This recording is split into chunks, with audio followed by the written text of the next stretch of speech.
ಸುಮಾರು 30 ವರ್ಷದಿಂದ ಆರ್ಆರ್ ನಗರ ವಿಧಾನಸಭಾ ಕ್ಷೇತ್ರದ ಲಕ್ಷ್ಮೀ ದೇವನಗರದಲ್ಲಿ ವಾಸವಿದ್ದಂತ ಬಡ ಜನರಿಗೆ ಮನೆ ಕಟ್ಟಿಸಿಕೊಡೋದಾಗಿ ಸರ್ಕಾರ ಭರವಸೆ ನೀಡಿತು.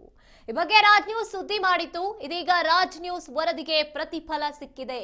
ಸುಮಾರು 630ಕ್ಕೂ ಹೆಚ್ಚು ಕುಟುಂಬಗಳು ಸಣ್ಣ ಪುಟ್ಟ ಕೆಲಸ ಮಾಡಿಕೊಂಡು ವಾಸ ಇರ್ತಿದ್ವು.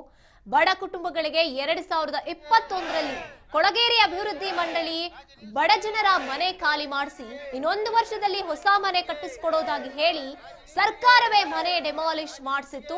ಆದ್ರೆ ಭರವಸೆ ನೀಡಿದಂತ ಸರ್ಕಾರ ಕಳೆದ 5 ವರ್ಷದಿಂದ ಮನೆಯನ್ನೂ ನೀಡದೆ ಈ ಕಡೆ ಜಾಗವನ್ನೂ ಬಿಡದಂತೆ 630 ಕುಟುಂಬಗಳನ್ನ ಬೀದಿಗೆ ತಂದು ನಿಲ್ಲಿಸಿದೆ. ಹೀಗಾಗಿ ಸರ್ಕಾರದ ವಿರುದ್ಧ ಈ ಬಡ ಜನರು ಫ್ರೀಡಂ ಪಾರ್ಕ್ ನಲ್ಲಿ ಭಾರಿ ಪ್ರತಿಭಟನೆಯನ್ನ ನಡೆಸಿದ್ರು. ಇದೇ ವಿಚಾರವಾಗಿ ರಾಜ್ ನ್ಯೂಸ್ ವರದಿಯನ್ನ ಮಾಡಿತ್ತು. ರಾಜ್ ನ್ಯೂಸ್ ವರದಿ ಬೆನ್ನಲ್ಲೇ ಎಚ್ಚೆತ್ತುಕೊಂಡಂತ ಸರ್ಕಾರ ಇದೀಗ 630 ಕುಟುಂಬದವರಿಗೆ ಮನೆ ನಿರ್ಮಾಣಕ್ಕೆ ಮುಂದಾಗಿದೆ. ಲಕ್ಷ್ಮೀದೇವಿ ನಗರದಲ್ಲಿ ವಾಸ ಇದ್ದಂತಹ ನಿವಾಸಿಗಳು ರಾಜ್ ನ್ಯೂಸ್ಗೆ ಕೃತಜ್ಞತೆಯನ್ನ ಕೂಡ ತಿಳಿಸಿದ್ದಾರೆ.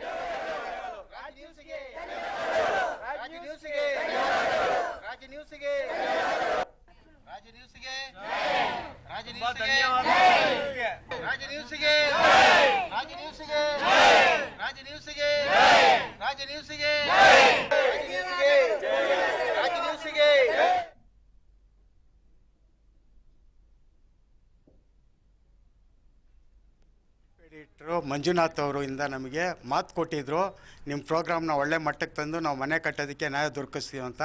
ಅದೇ ಥರ ಅವ್ರು ಹೇಳ್ದಂಗೆ ನಮಗೆ ಮನೆ ಕಟ್ಟೋದಕ್ಕೆ ನ್ಯಾಯ ದೊರಕಿಸ್ಕೊಟ್ಟಿದ್ದಾರೆ. ಹಂಗಾಗಿ ನಾವು ರಾಜ್ ನ್ಯೂಸಿಗೆ ಧನ್ಯವಾದ ತಿಳಿಸ್ತಾ ಇದ್ದೀವಿ. ಇಡೀ 630 ಮನೆಯವ್ರ ಪರವಾಗಿ ನಾವು ಧನ್ಯವಾದ ತಿಳಿಸ್ತಾ ಇದ್ದೀವಿ. ಅಲ್ಲ ಸರ್, ನಮ್ಮದು 4 ವರ್ಷ ಆಯಿತು ನಮ್ಮ ಕ್ವಾರ್ಟರ್ಸ್ಗಳನ್ನ ಹೊಡೆದಾಕಿ. 2 ವರ್ಷದಲ್ಲಿ ಕಟ್ಕೊಡ್ತೀನಿ ಅಂತ ಹೇಳಿದರು ಸರ್ಕಾರವರು. ಕಟ್ಕೊಟ್ಟಿಲ್ಲ. ನಾವುಗಳಿಗೆಲ್ಲ ಶೆಡ್ಡಲ್ಲಿ ಹಾಕಿದ್ದಾರೆ. ಹಾವು ಚೇಳು ಎಲ್ಲ ನಮ್ಮಲ್ಲಿ ಕಾಡ್ತಾ ಇದೆ ನಮ್ಮನ್ನು. ಅಲ್ಲಿ ಮಳೆ ಬಂದರೆ ಮಳೆ ಸೋರ್ತದೆ. ಬೊಂಬುಗಳಲ್ಲಿ ಹುಳಗಳು ಪೌಡ್ರ್ ಉದುರ್ತವೆ ಹಂಗೇನೆ ಅಡುಗೆ ಮನೆ ಮೇಲೆಲ್ಲ. ಅದರಲ್ಲಿ ನಾವು ಜೀವನ ಮಾಡ್ತಾಯಿದ್ವಿ. ಆದಷ್ಟು ಬೇಗ ನಮಗೆ ಮನೇನ ಕಟ್ಕೊಡ್ಬೇಕಂತ ಸರ್ಕಾರ ಅವರಿಗೆ, ನಮ್ಮ ಅಧ್ಯಕ್ಷರವರಿಗೆ ನಾವು ಕೇಳ್ಕೊಳ್ತಾ ಇದ್ವಿ. ರಾಜ್ ನ್ಯೂಸ್